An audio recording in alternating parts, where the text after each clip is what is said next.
Kagising ko pa lang. Ready na tayo ng almusal para sa misis ko. Habang tulog pa siya dyan. Alright, let's go. Yan, di ako gumagamit ng shanse. Ito yung ginagamit ko kasi marami siyang butas-butas. So, pagkakuha mo dun sa pinrito mo, pwede mo pa siyang itaktak. Taktak mo! Itaktak mo! Piprito kayo guys, palayo dapat dun sa mantika para hindi kayo matalamsikan. Yung smoked turkey, luto na. Pero mas masarap pa rin na piniprito. Ito kalasa niya yung mga ham sa Pilipinas. Yung mga baboy naman dito sa Qatar. Kaso medyo pricey. Pag nagpiprito ako ng pusit, pinipress ko siyang ganyan kasi nagbabaluktot. Mabilis lang pala prituin to. 20 seconds per side. Basta mainit yung mantika mo. Hindi mainit, makunyat.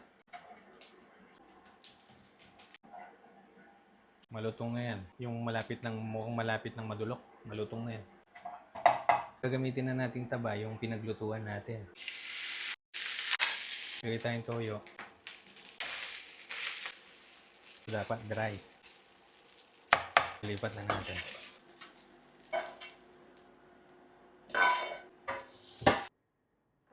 Sabi, mag-almusal na ka. Kuya na.